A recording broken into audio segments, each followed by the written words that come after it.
Welcome everyone to the 2025 NBA Draft Lottery presented by State Farm. It's time to meet the representatives who are on stage tonight. The Spurs, they've sent new head coach Mitch Johnson taking over for El Jefe, the legend, that is Greg Popovich. The time has come. Thank you, Kevin, and good luck, everyone. The 14th pick in the 2025 NBA Draft, presented by State Farm, will be made by the San Antonio Spurs. San Antonio receives this pick from Atlanta due to the DeJounte Murray trade in 2022. We will now draw for the second pick. We have absolutely no control over what Mark's going to say, but it had to be fun and frightening, kind of probably all at the same time. Yeah, I'd say it's nerves, right? It's not nervous because you saw good things, but it's nerves because you want it all. And when you jump into the top 4 again, you put yourself as an organization in a place to make a really 11 big acquisition with a really good player, and that's what we're going to look forward to do. 5.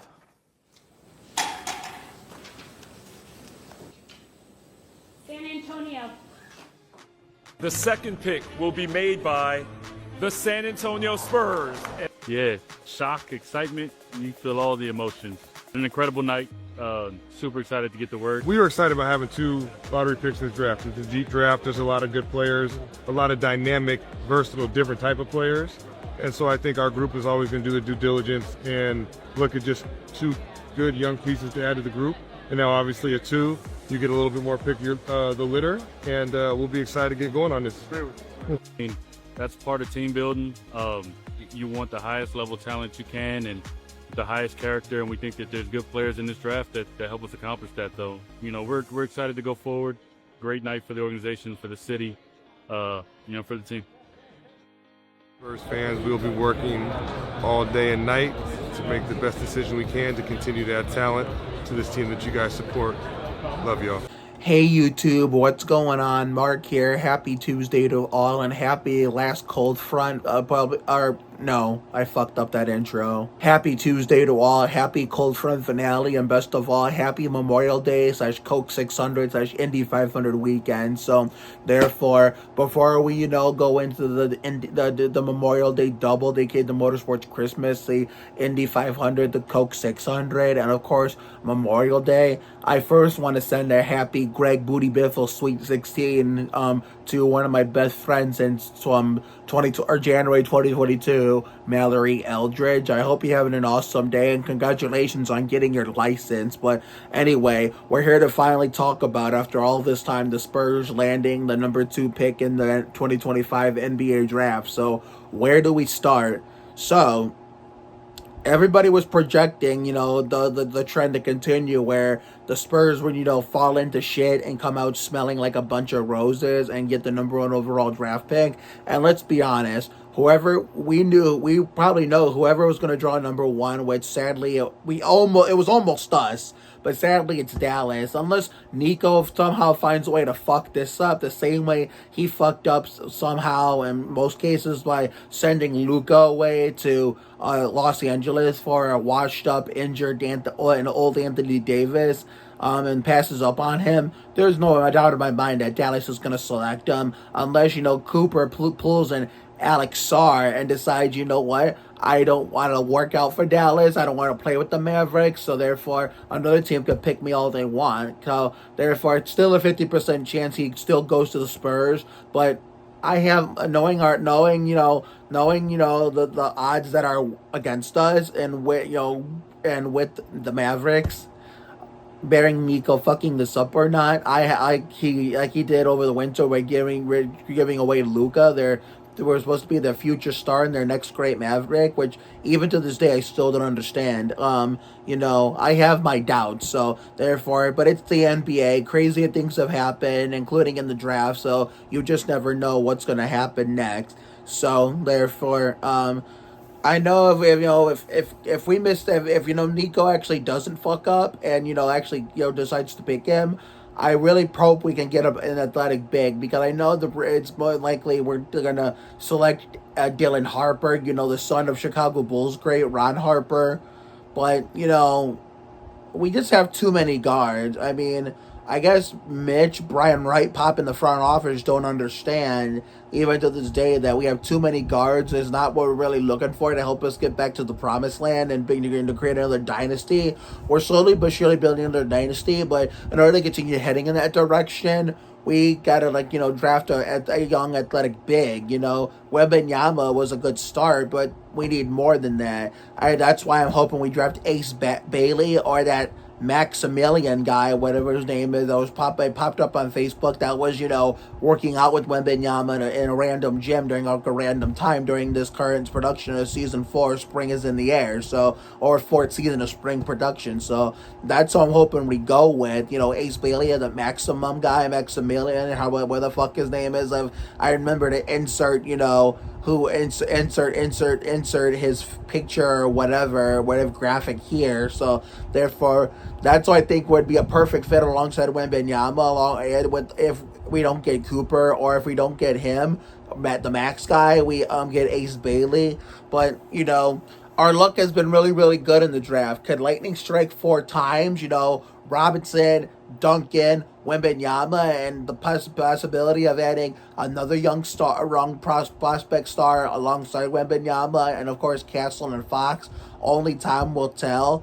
And let's be honest, I know there's a lot of rumors saying no matter who we get or don't get, Vassell is probably off the team. And yeah, we have to give somebody up. And I would hate to give up young Devo, considering I just got a Coke bottle with his name on it and put it in my little mini Spurs shelf that has a tiny bit of NASCAR on it. But, and that's like the norm of Spurs basketball in the post-Duncan era, picking a new player to root for. It's like every time I pick a new homeboy in San Antonio, they end up fucking leaving the team. I mean, Jonathan Simmons, Living La Vida Luka Summit, Zach Attack and Trey Jones, Devontae Graham. All I have left is, Mamu Kalashvili, Bassi, Biombo, and as of now, Blake Wesley. So, but I have the feeling no matter who we get or don't get, no matter how good or bad we do with, drafting, signing people, free agents, and trading for players that are, have a little bit of experience, or even, young players who have a little bit of experience, or veterans who have a lot of experience, I have this feeling 2 people are going to be gone for sure. And as much as it pains me to say it, the first one, the obvious one, is Bassi. I love the son of a bitch with all my heart after he and Zach Attack tore that shit up like Terry Labonte against the Utah Jazz. And, led by he's on the Clippers now. And the reason why we have not discussed too much of retiring his jersey yet, because he's not retired as a player yet. Before he got traded to the Clippers to reunite with Jailbraids.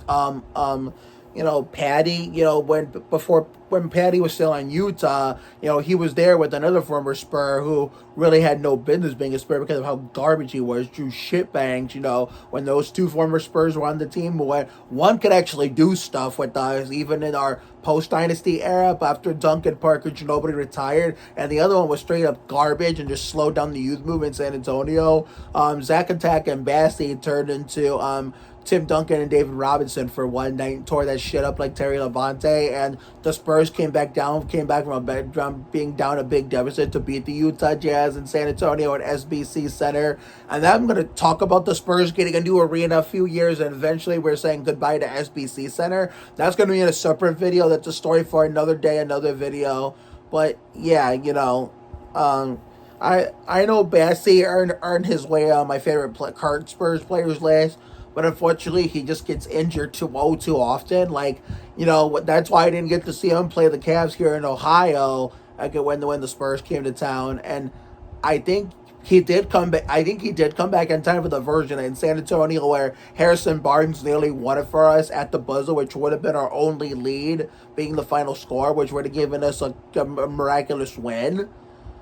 But, as we all know, the previous season, when Wembanyama was a rookie, he missed almost just about all of that season because he had a torn MCL or ACL, one of the two. I can't remember which one. So I have a feeling, sadly, he's gone and more likely going to thrive somewhere else. Now, the other homeboy, Biombo, I hate to say this, but the only reason why we brought him in is to add depth at the at depth at the 5, the big man position, center, power forward, and he only got more playing time than we originally planned to give him because Wembanyama went down with the blood clots and was out for the season after the All-Star game on my birthday. So therefore, that's why Biyombo got major playing time.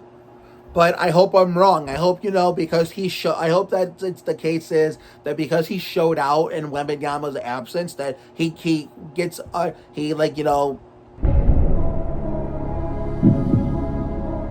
hoping that, his, audition, taking Wembanyama's place after Wembanyama got diagnosed with the blood clots and was sidelined for the year. I'm hoping that audition was good enough for him to show out, to have him earn a spot on next year's roster, the 2025-26 roster, which will be my 29th year as a Spurs fan. So that's what I'm hoping for. And even if that's the case, somebody's got to go. And hopefully Mamu Kelazvili's not the one. It's either going to have to be Sohan or another big that we already have. But I love Biyombo, but obviously Sohan is better than him. So I think Biyombo is probably going to have to get the boot no matter how well he showed out as an audition, an audition, and taking Wembanyama's place to hopefully qualify for next year's team. I mean, no matter how good he showed out, no matter how good you show out in audition, sometimes it's not enough to to earn your way to to next year's version, the following season's roster, the following season, where the teams follow roster for the following season. So sometimes it's just not enough. So it's a business. It's all about the money, and it's basically not only about the money. It's basically a popularity contest, no matter who shows out better than who. So therefore, it's a 50% chance Cooper could still go to the Spurs. But if he doesn't, I either want Ace Bailey or that Maximilian guy. So again, I gotta remember to put his name in the video. So only time will tell. But that's basically I wanted to come on here and talk about. So the Dale Jr. Cars movie diecast, it's on its way. So therefore, I will have a video talking about whoever we selected in the draft for next month, like the day it happens or maybe the week it happens.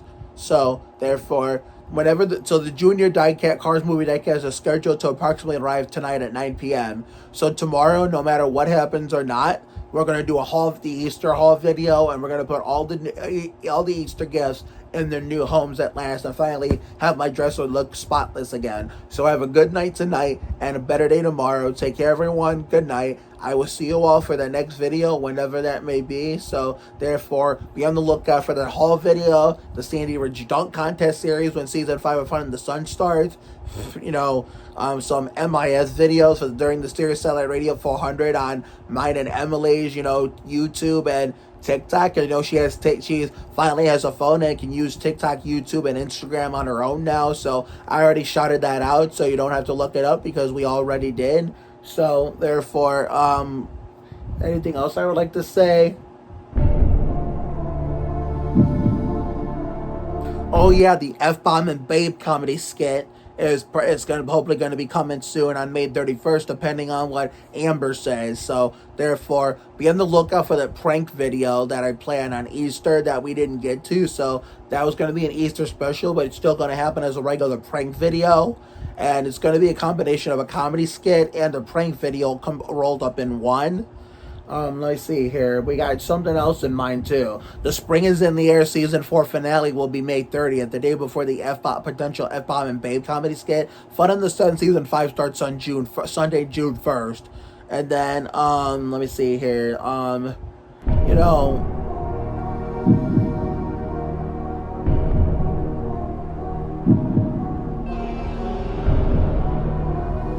Oh yeah, Real Life Need for Speed. It's looking more than likely we're not going to get a spring episode in, so no matter what happens, the exhibition episode will not, we were going to use as an exhibition for Time Show to make sure the equipment works.